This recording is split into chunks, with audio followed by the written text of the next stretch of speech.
JJ, as we sit here discussing what we're gonna do with the Steam Deck, I wonder what the Steam Deck can do. Hello. Hello. Do you at all understand what the heck I'm saying? Yeah. I mean, I'm not all the way sure because it's a very open-ended kind of question. Yeah.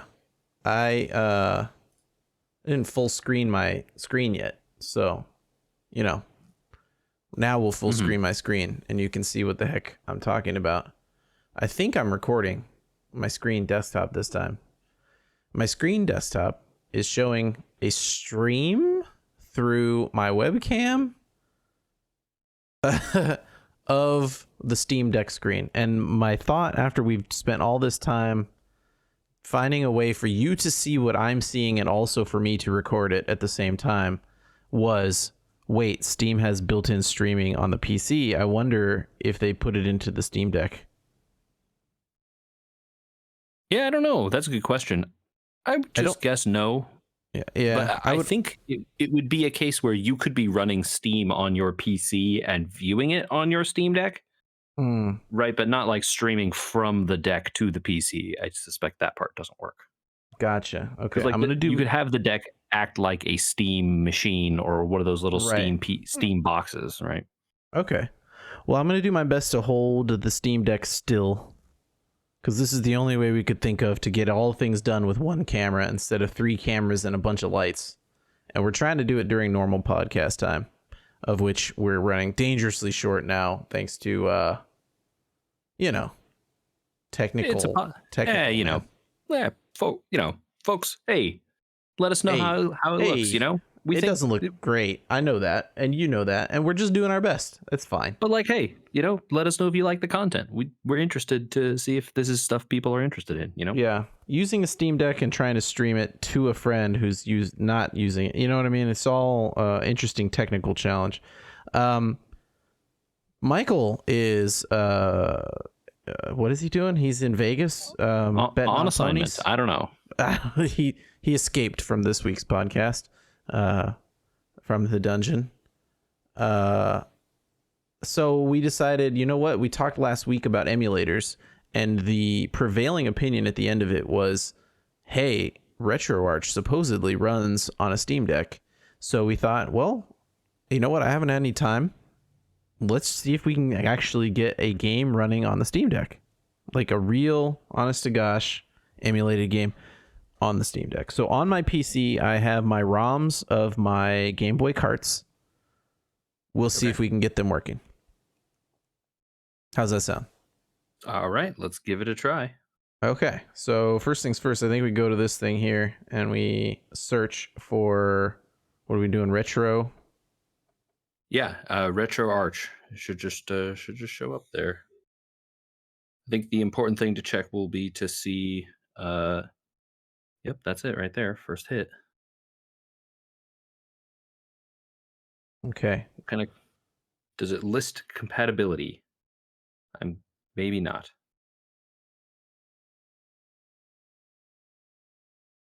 Probably in the game info tab, huh? I don't know where this is. I know this is one of those things where you can click on it and it's like, oh, hey, it's on the compatible list or whatever. Yeah. I don't know where that is. Interesting how dark the screen got, even though we had the exposure all set and everything. Yeah, well, I mean, it's super dark. It's based on how much color seems to be on the screen, right? Versus text. Yeah. This shows full controller support, Steam Deck compatibility unknown.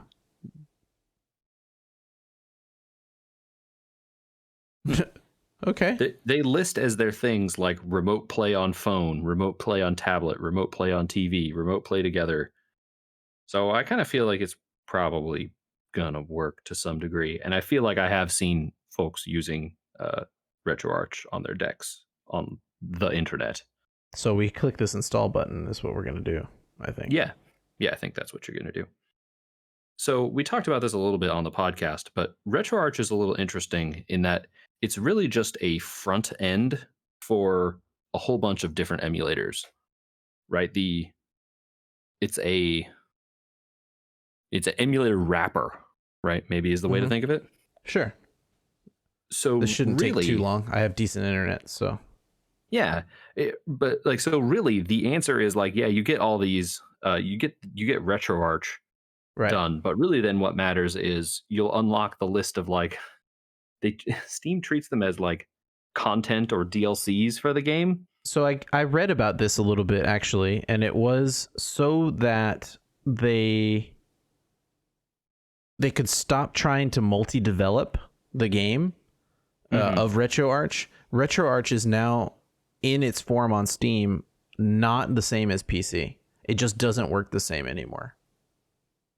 And the way that they were having to get these cores installed was backdooring the Steam system. And they thought, well, why don't we just use the Steam system and just change RetroArch and how it works? Yeah, so you got straight to the point. And so the idea is that RetroArch itself now, the like wrapper around, is not in the same format it would be if you were to go get it independently of Steam. Whereas the little individual cores, which are the actual emulators, get updated, when the emulator folks push new versions of the emulators, they update that Steam DLC or whatever, and then you get the new version. Download complete. Steam, Linux, runtime, whatever. Okay. Download complete of RetroArch. Now, I don't see DLC installed. Here's the DLC tab. Yeah. I don't know what any of this is here. So it's upside down, so it's hard for me to read. But these are the Chronos cores. PCSX.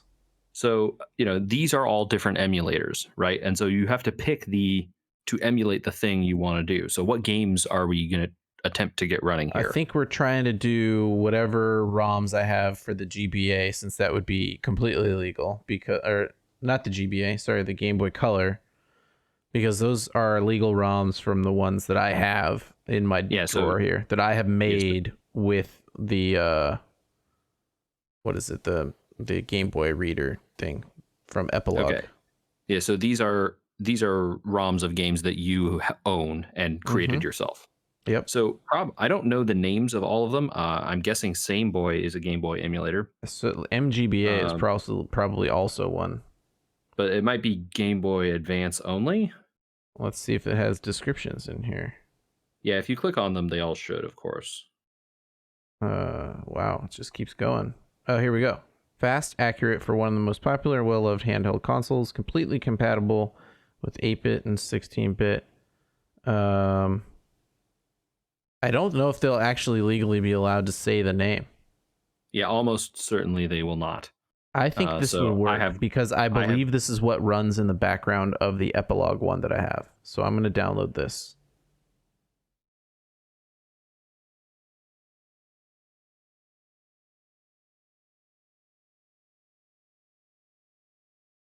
Interesting.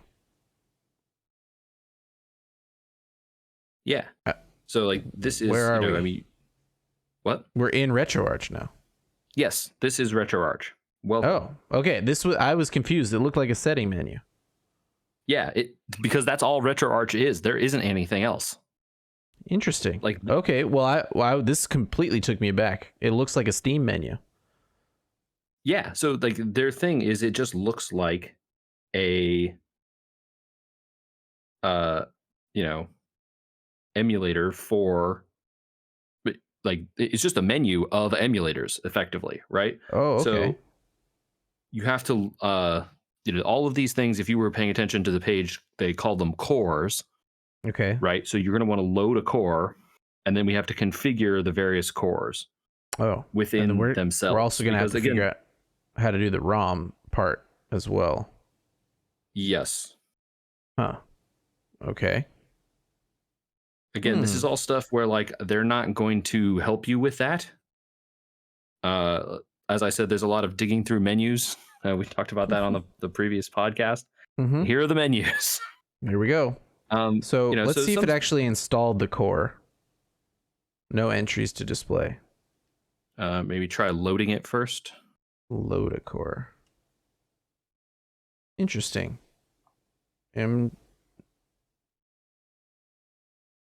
Is that what we just tried to load? MGBA? Yes. Or wait, no. Did you get MGBA or did you get the MGBA, not same boy. Okay. Yeah. But that didn't do But I anything. mean, well, it looks like there's a whole bunch of them here, right? Install or restore a core. No, Direct I suspect it's installed, right? So go. Sorry, I'm just clicking stuff. Yep. Okay, we're back on the main screen. So did you load that core when you clicked on it? It did not do anything that I could tell. Oh, Okay, it says at the bottom that it's loaded. Yes. Okay. Down good. here, That's what I was see. looking for. Okay. At the very bottom, do I need to change the exposure for you to be able to read that? I just didn't know where to look because I'm looking at a thing upside down. At the very bottom, 1.13 MGBA. Okay, yeah, I can see that a little bit in the corner there. Okay. And so then you want to go to load content, I believe. Okay. And now this is where you're going to load the thing for the emulator to play. Oh. Oh, no. Okay. How are we going to figure this out? Where are we going to put this stuff?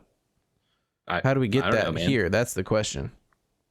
So I think the answer is you need to either put it on an SD card, right? Like, how can you get files onto your Steam Deck outside of this interface? I have a micro outside SD of the card. Steam interface, right? So I have a micro SD card. I think that's probably the ticket, because you can see here there's like, /mount /home/deck, stuff like this. So, and I suspect that those are just like, open a file browser here and it would let you just browse the files on this card. That didn't seem to open what we thought it would open.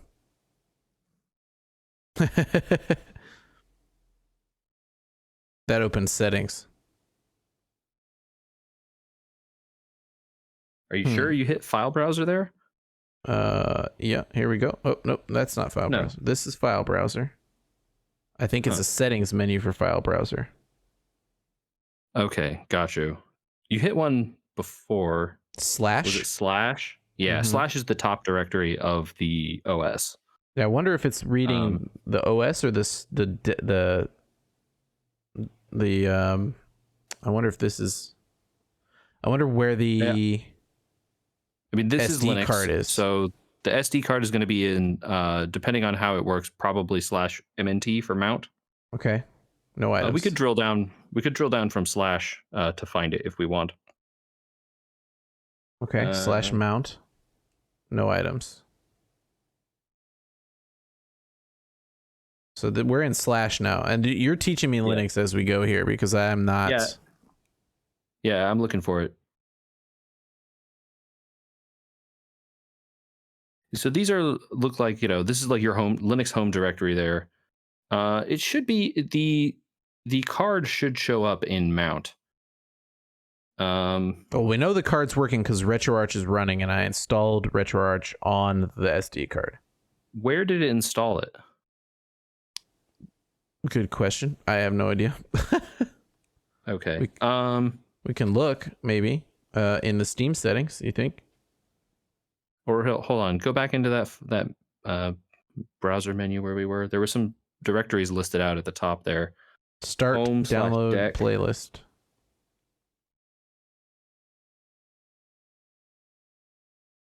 Okay, so I mean, like you can see at the top there, there's like when you hit downloads, scrolling across the top here is a address. So run media, blah blah blah blah blah. And then it goes to a specific downloads for Retroarch. Right. So this is like where it's looking right currently. But what we're configuring here, you pick some other folder and tell it, hey, look here, and then it will just look there, right? Or we find a way to get it into Retroarch's downloads. Right. Well, what I mean is you figure out where once you get the files onto this, you just figure out where that is, and you point Retroarch to this folder and say, look here, and it will populate them. Okay. The real question, so we've got select which content to run is manage. Oh, uninstall or install cores distributed through Steam. No entries for some reason, even though we have MGBA installed. System information. Database manager. Yeah, so this is RetroArch has connections to a bunch of different databases Okay. where you can have it pull in information about the games. Once it detects a game, it will pull in all sorts of like extra information about the game, box From art, from like these databases. from these databases. Yeah. And you can configure them to say, oh, I like this one, I don't like this one, I like this sort of information, I don't like that sort of information. Oh, interesting. Okay. So that's not related to what we're doing now. Nope. This is fun, dude. This is the tinkery stuff that is kind of interesting, you know? And there's a reason everyone says that this thing is the greatest is that it has a billion options. Like Okay. as you can see, there are Yeah. so many different things here that you could fiddle with. But what we're doing right now is one of the main reasons that I've sat back for so many years and just been like, I don't want to deal with emulation, because just sitting here being like, okay, we've got the thing that is the emulator, good to go. Now, where do we put the stuff and how do we get it there? You know? Yes.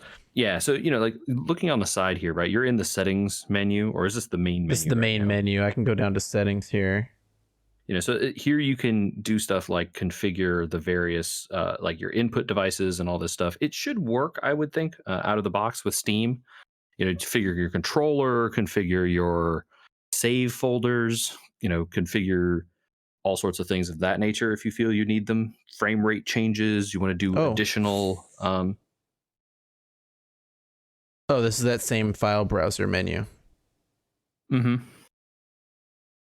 If you want to apply additional effects to games, run them at higher frame rates or things like that, there are places in there where you can do sources stuff like this. Sure.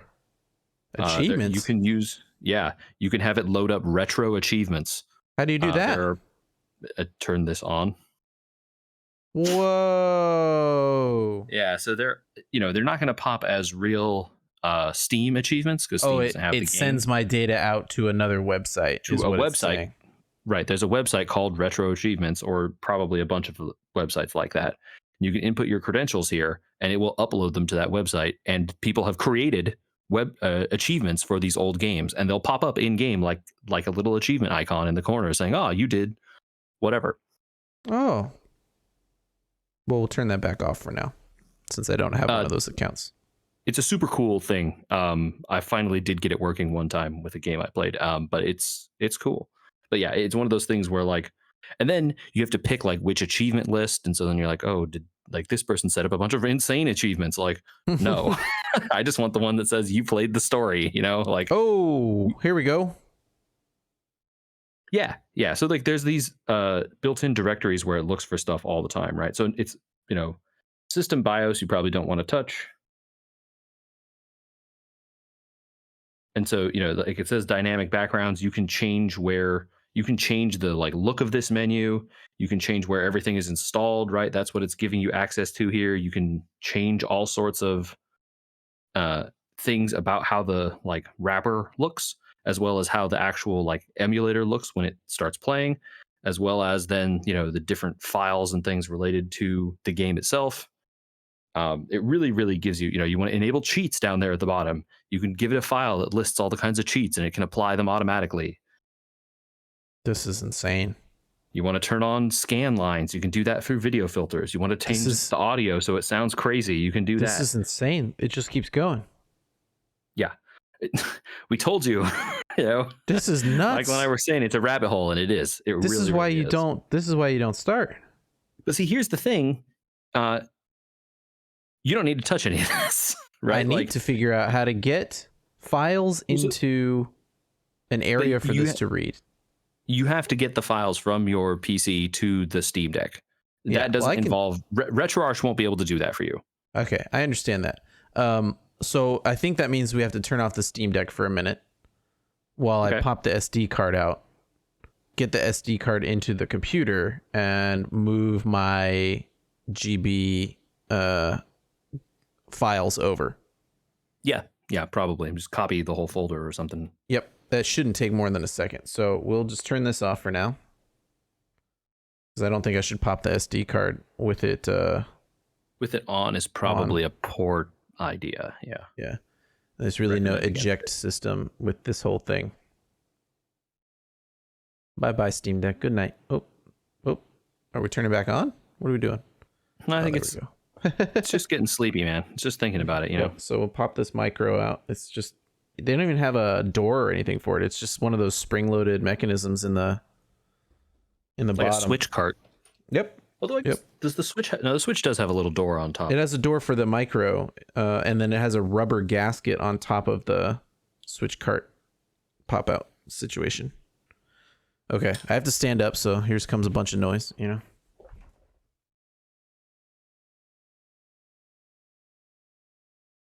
Interestingly, I didn't hear any noise.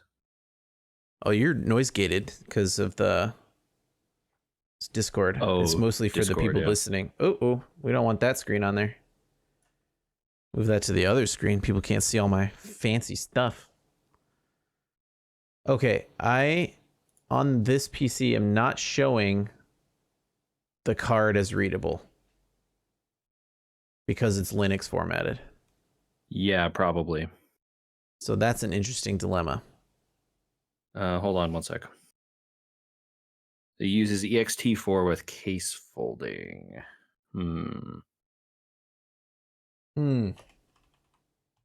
That might not be super easy for you to read from Windows. Might need some sort of Linux reader. No, I wonder if I can plug in a hard drive to the Steam Deck. What do you think? I don't know. I mean, I think there are probably some tools you can download on the PC that will let you just read the. It can be used to. Okay, here. I'm just going to send you a link. What's the name of the? I texted it to you.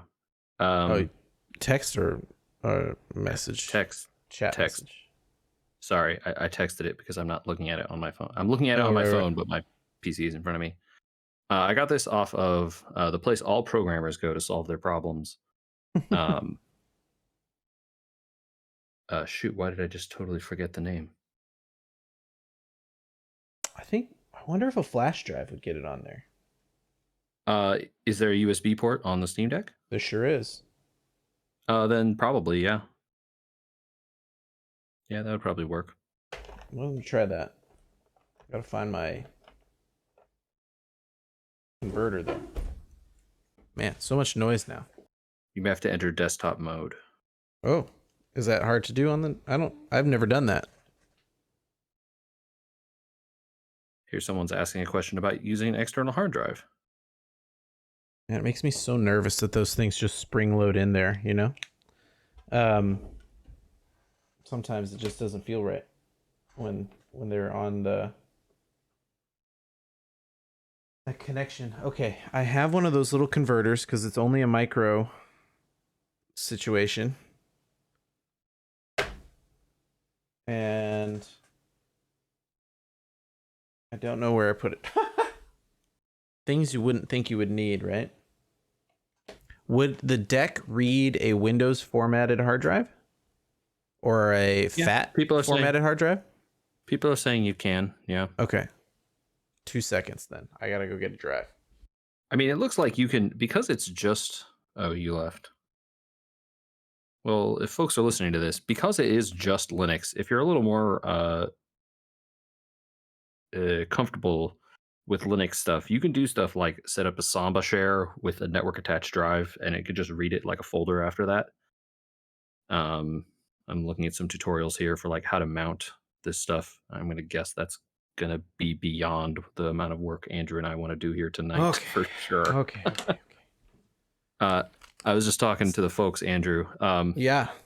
You know, if you were a little more comfortable with Linux, you could just like do a bunch of Linux stuff and like mount network drives onto this thing. Oh yeah? Because it's just I have a NAS. You could mount your NAS here, but we would need to figure out all the exact commands to get that to work, right? Oh, in desktop mode. In desktop mode, yes. Uh-huh. And you'd be running a bunch of Linux commands to mount it in Linux. And then once it's mounted, Steam just reads it as files and, goes and does it. I think the real thing here is get it onto here, because if you have a library of games, you don't have to be hitting a network service all the time. If you could just get them onto here. Right. So like, if you got to, once you mounted your NAS, for instance, right, you could just browse. It would just show up as a folder in the, various files there, and you just go there and grab whatever you wanted, right? And just say, then you look here. Download them to the deck somehow? No. When you mount a folder in Linux, it just treats it like you connected the hard drive.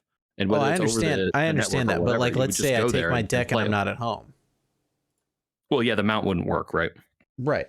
Unless you're on a network that can get to that network. So the real thing to do is to get the games onto the internal storage of the deck somehow. Yeah, but once you are in, once you have them on a file system that's accessible, you can just copy them, right?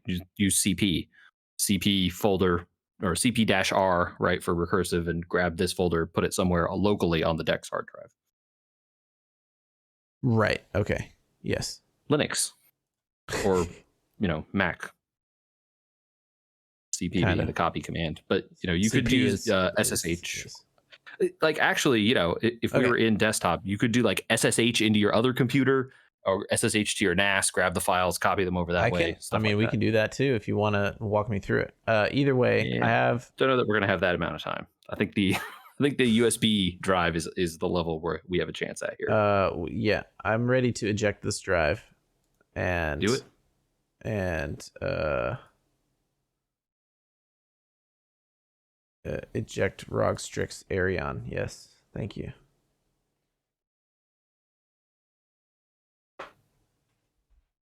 There are other ones out there that do this that are way cheaper, but I am the most happy I've ever been within an external hard drive with this Rogstrix Arion. By the way, if anybody is looking for what to do with smaller M2 SSDs that they don't want to throw away, you just drop it in there and it works great. And it is the fastest drive I own by far. And it's very pretty.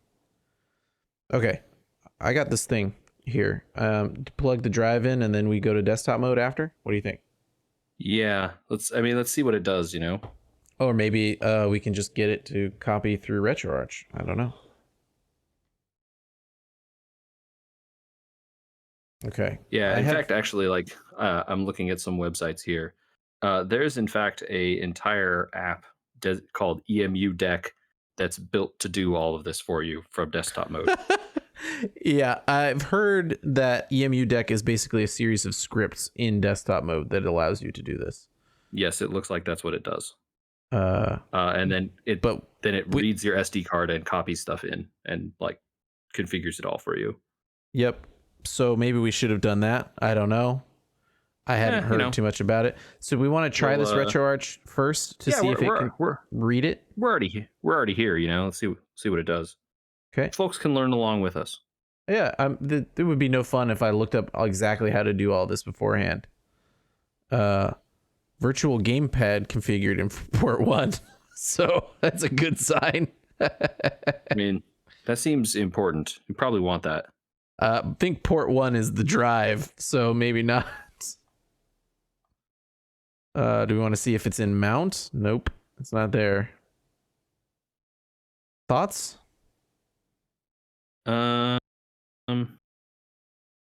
Googling. Hold on. You're Googling? We failed if we're Googling. I think we're going to have to end up in desktop mode. No, you have to go to desktop mode, I think, to get the thing to mount. So I think you're not going to be able to avoid that. Okay, let's get to desktop mode somehow. I've never done that, so this is a new thing for me as well. I don't know how to get to desktop mode. Thoughts? Let's see. Maybe we hold the power button and see what it does. Switch to desktop. That's cute. symbol turns all around every which way. Okay, we are in desktop mode, my friend. Okay, so put the USB stick in. Yep. There should be a widget that will pop up, and you can click Mount and Open, and that will allow you to get to files on it. So that looks Maybe like a this? USB. Delta Flyer, mount and open. Yep. What do we want to do? Mount? Yeah, Mount and Open. Oh, is that? Well, I can't read this because it's upside down. Yeah, mount and open. Okay, it's on. All right, so here are files. So Yes. you should be able to you should be able to see what directory this is now. Okay. Yeah. If you go back to Steam, you should be able to get to this directory now. Oh, so I want to go to like, click on this, and then go to where to see the directory is the question. Oh, okay. Hold on.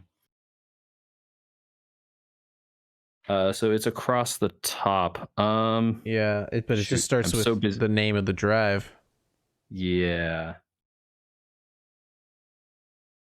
Can we move these files using this system? Yes. So if you open another window here, probably click on your file icon or double click it, right click it. I don't know how you right click in Steam Deck. Dude, I literally have no clue how you right click a Steam Deck. Nope. It's running Dolphin? That's strange. It says it's running Dolphin. Or did it say that? Yeah, it says it at the very top. I know it's gotten a little fuzzy on you, but yeah, I don't see that. That might just be the name of the file manager that Steam is using here. Gotcha. In whatever distro this is. Dude, I have literally no clue how to hamburger open a menu. The hamburger menu on the top left of that window. Okay, yeah. Uh-huh. Of the file window. Yeah, does it provide you options?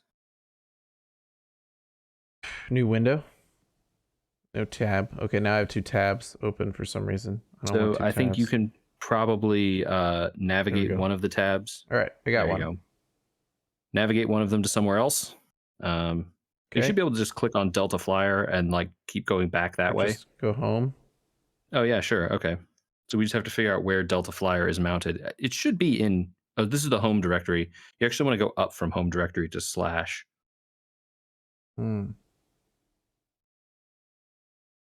Slash. Okay. So now we should be able to go into mount and see something. all of this work. No? Mount is empty. Dang it. Okay, fine. New plan. Heck with mount. Let's go to a place where you want to stick these files because you have them open in this other window. Right, exactly. You just copy them across. So we don't want to copy them to mount. That's a bad place. No. Where did we want to copy them? Did it read downloads? I think it read downloads. I think it was reading downloads. Yeah. We could just. You should just be able to like drag and drop across. I would think. Yeah. Yeah, one would think. So let's move back into this big screen here. Drag this. Nope, it didn't drag. You're gonna see my hand. Sorry. Okay. Nothing you can do, man. Copy here. Oh, I don't know what I did. I touched a button that wasn't the button I meant to press. Oh, I put a link there. Yeah. No, I want to copy. Oh, no. Yeah, you want to copy. That's vitally important that we do that. Copy 12 files. Okay, we're copying 12 files. Sweet. So this might take a little longer because now, yeah, overwrite everything. Okay, we got to. Dolphin, move this thing, please. Oh my God. That's your cursor, though. Apply to all. Overwrite. I just said apply to all, overwrite, right? You saw me do that? Okay, I guess we're going to stop this. We're going to... no. We're going to delete this. Good Lord. Move to trash. There you go. Now we're going to copy it for real. And touch the tiny little copy here button. Could not write. Why? JJ? I don't know. Just drive me nuts, but This could be a file permissions thing. Ay, ay, ay.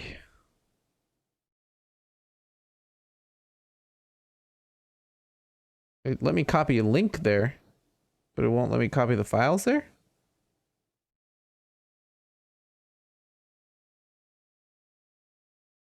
Heck it, move it. Okay, let me move it there. Okay. That's So that's the thing. people are talking about a utility that exists called Syncthing, Syncthing, Mm-hmm. which basically allows you to use your Wi-Fi between two computers to copy Okay, from this system to another system. So that's another gotcha. option for folks if they don't want to do this necessarily. Okay. Well, we have something in home/deck/downloads. Yeah, so let's try jumping back into Steam and Retroarch and see if we can find it. I think we have to hold the power button again. I feel like you should be able to start Steam from in here, but I don't know how. So I think the power button is the safest.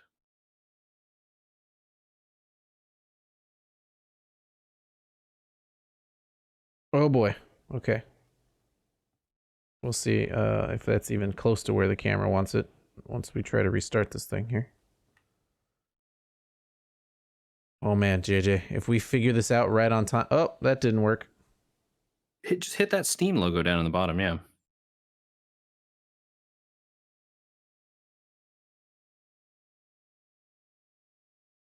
Here we go. Okay.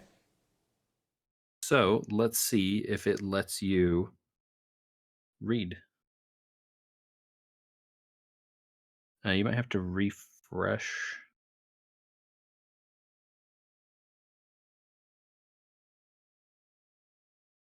Boom. This looks like something to me. Those are my games. Oh, let's pick one. See if you. Oh wait, I don't know what menu you're in. Oh no, yeah, you should be able to hit OK on one of these and see what happens. Oh, we didn't load a core yet.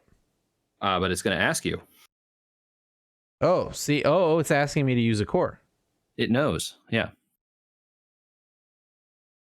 Okay. We did it. JJ. JJ. I can't hear it, but I'm sure it's making some amount I of can't. noise. I have my hopefully. headphones on. Hold on. Let me. Ba ba ba ba ba ba ba. There we go. So I gotta say that looks pretty dang good. yeah, and so now you can it's working, yes, but what if it was more working? I want it to be more working. This was easy. And- We did it in 40 minutes, including figuring out how Linux could read a drive. Right, which to be clear, folks, there are lots of options for doing this that you don't need to mess with all that Linux stuff and just like can copy files between your PC and this using Wi-Fi and stuff. Almost all of them talk about using desktop mode though. So I would that's imagine to move stuff over, you're just gonna have to use desktop mode. There's really gonna be no all way. of them say like if you plug devices in or out, you always have to switch to desktop mode to mount them. If you want to do like copy things over Wi-Fi or whatever, you kind of all have to do it from desktop mode. It's interesting that it's using a screen around the screen that it's grabbed from somewhere. Yeah, so this is like one of those things that you can configure, right? Um, I don't know what settings the emulator, the core, has for this, but my guess is this is some stuff that it is treating the game you loaded, which is an original Game Boy game, like a Game Boy Color game. The This is controls a are Game Boy backwards. Advance emulator, right? And so this is stuff that Game Boy Advance would do when you load a Game Boy Color game. And the controls are weird. Is that what you just said? Oh, you're right. So this is what a Game Boy Advance would do? Yes. So- If you had the like extra little slot to stick your old Game Boy carts in your Game Boy Advance, you know? Uh-huh.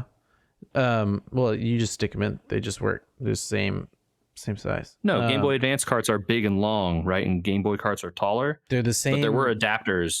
They're the same. No. Yeah. No. Yeah. What? They're That's not true, man. Game Boy Advance carts are different. They don't look like Game Boy carts. They're I'm gonna count. I have the pins right in front of me. They're the same size. They're exactly the same. They're just tiny because the chips got way smaller. Look, I'm looking at pictures. Okay, I'm on the internet. I'm looking at pictures of Game Boy Advance carts. Yeah, they're wide. Yeah, they are. Game Boy regular carts are tall. Oh my god, dude! Your Game Boy Advance thing sticks out the top. That's your regular Game Boy game sticks out the top, but they fit. They're exactly the same. I have to turn the exposure up on my camera for you to see this. Okay, look, I believe you that they could fit like they fit straight in. You don't need an adapter. Okay. Here, I accept your yes. I see what you were saying. Yes. I'm saying that the carts are different, but they're totally different. But you don't need an adapter to get them into an Advance. Okay. Everyone is right. No, you said you needed an adapter. I never owned a Game Boy Advance, man. Don't get mad at me. It's very interesting. I wonder if I loaded another core, would it do this or make the screen of the game bigger? What do you think? I don't know, because it's going to depend on how do we get out of how this? The advanced rendered Game Boy Color things. You probably have to hit one of those like chord buttons or the like start or select or something like that on your Steam Deck to get a menu to pop up again. I'm literally pushing every button on the Steam Deck right now. It won't. Are you pressing triggers? Are you pressing the back buttons? I'm pressing every button on the Steam Deck. So this would be a case where you want to it won't exit the game. It won't exit the game, JJ. We broke the Steam Deck. Is the Steam button like the button that takes you to the Steam interface? Isn't there one of those? Yep, I'm holding it. I don't think you need to hold it. I think you just got to press it. I mean, I pushed it. I held it. It's done nothing. Okay. There's the settings button on the right. Also has done nothing. I literally can do nothing except play this game. Hit both start and select. Start and select. I'm pushing every button I can think of, but or L2 and R2. Oh my god. It's literally like just won't let you out of the game. Well, this is one of those things that you can configure in those menus, but you never configured the controller, right? So you're killing me. How do I get out of it though? Well, I mean, you can power it off. I'm gonna have to power it off. I literally kick it. There is a button or a button combination that will take you to the menu. Okay, we gotta power off and fix this because interesting that it didn't ask me if I wanted to go to desktop mode again. You held the power button down. That's the universal symbol for please turn off now. Okay, I think we've turned off all the way. Let's get back into this thing.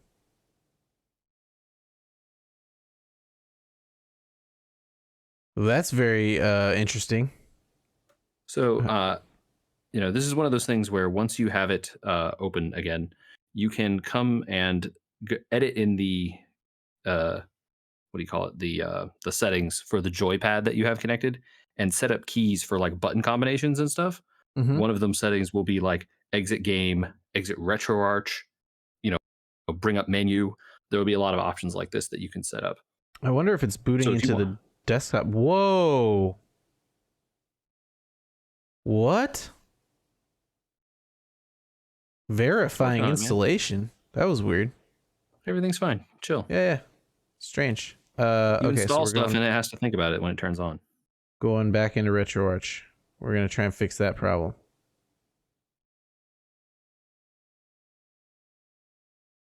Where would we find? Why do I have a little cursor all over my screen now? There it goes.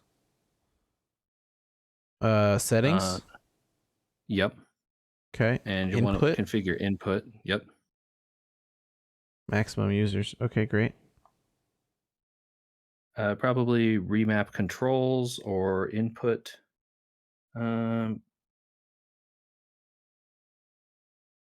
Actually, go back. I think we want to find. No, it's probably still in settings. Scroll farther down. We need to find the settings for not for cores, but for the like joypad or the device that you're using to control the game. That's where it will let you set up additional actions. Maybe that's under main menu.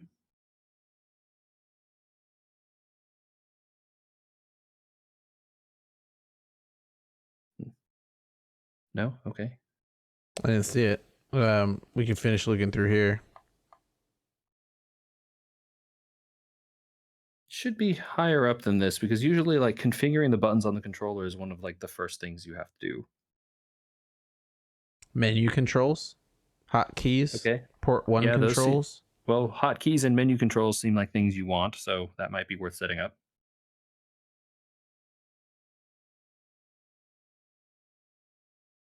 You probably want all of the same controls in all the places. That seems like something you'd want.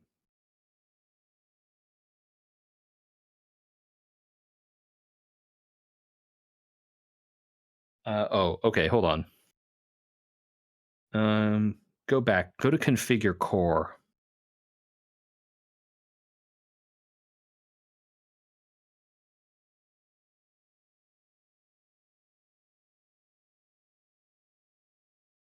No, I was wrong.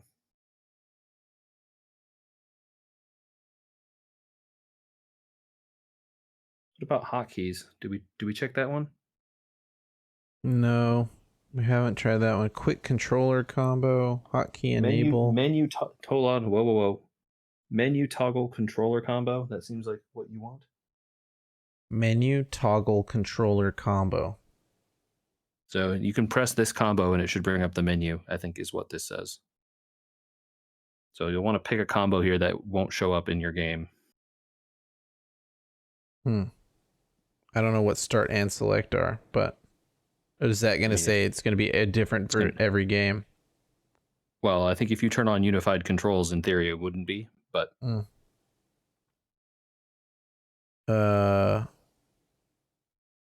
Well, the back buttons are not going to get used, probably. Are L3 and R3 the back buttons, or are those click in the sticks? Oh, those are click in the sticks, you're right. So L2, R2, maybe? Sure. And then there's a quit combo, right? Quit controller. So that'll just close the game as opposed to bringing the menu up. Okay. Push in both sticks, maybe?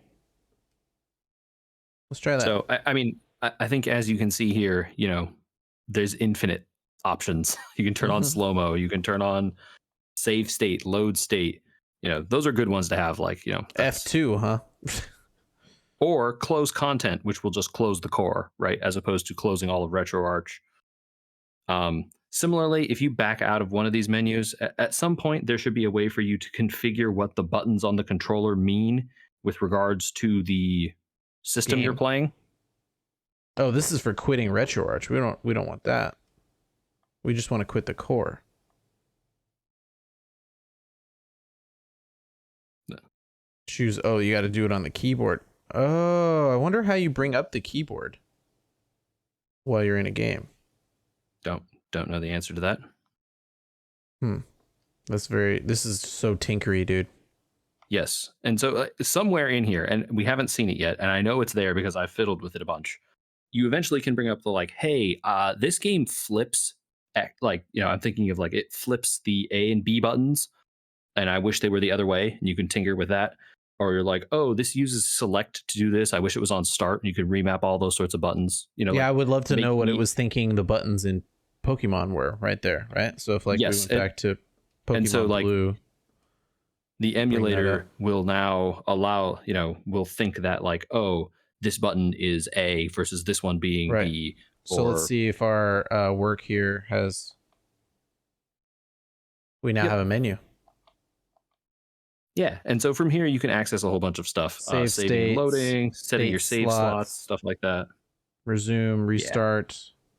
and there are Controls. probably like, oh, this is what you wanted. Yeah. So it's using port one controls. So I can set virtual controls. Yeah, so if you go in here, now this is what I was talking about, where you can set what is the up arrow, what is the down arrow, what is left, what is right, what is A, B, start, select, all this stuff. And this will this affects the game now, what it thinks you're pressing on the Game Boy. Interesting, because the Game Boy only had A and B, but it doesn't. It has the X button as A. It doesn't have a B button. Oh, it's over here on the far right. I see. Okay. So it thinks... Yeah, the assigned one is there, right? So if you press X or Y, it's using turbo, right? X or Y is using turbo A and turbo B. Oh, okay. I see it now. I see it. It's a little awkward. I'm kind of like sitting to the very far left of my deck to try and do any of this. So, holy cow, man. I think folks have seen how the rabbit hole goes here. I think we'll probably have to wrap it up a bit. But hey, we successfully booted the game. I think we booted a game victory, and we're able to get in and out of a menu while playing a game. Yeah, take the victory lap, bro. Yeah, and really it goes so much farther. Andrew, this doesn't look like how I remember. There were more scan lines. When I played this on my TV. I want to turn that on. There's options for that. There's a hair on my screen. There it goes. There's also options for like, hey, I want to make this look better, right? I want to sharpen, I want to do filtering on the image. I want to make it like get rid of these jaggy lines. You can do that kind of stuff. There is truly too much.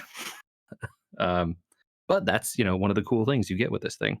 And this is only, like I said, one of the ways. Folks out there with decks, there's a ton of different options. We talked about EMU deck, and we talked about a whole bunch of other stuff that you could use to, potentially make this stuff go.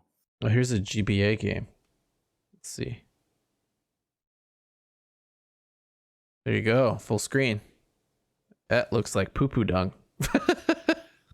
Yeah. So again, one of those things where like maybe you want to turn those scan lines on. It used them a little more than you think in some instances, But that kind of stuff is, I think, going to be beyond our level here. Yep. Hey, if you have comments on what we should have done instead, apparently Tetris is not going to load. So. Yeah. It's one of those cases where like, because now you're loading a GBA emulator with a Game Boy Color game. I don't know how all that worked necessarily every time. The whole maybe thing. It doesn't. It's locked up. Can't even get to the work menu. At your own risk. Yeah, emulator. Well, it's not too hot. I'm not worried about it. But whoops. Okay, good to know.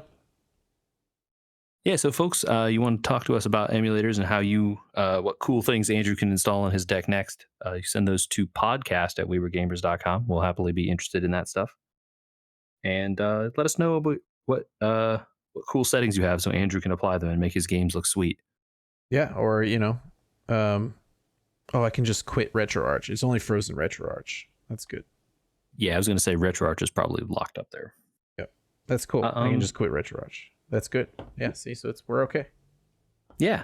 That was fun. We're also out there on the internet. Follow us on all social media that we're on, and we're on YouTube as well, where hopefully you're watching this video. It's been a pretty good one. It's been fun. Yeah. YouTube. That's why we decided to try it. And if you're listening on the podcast feed, sorry. Check out the YouTube video. Yep. Thanks, JJ. Thank you, Andrew.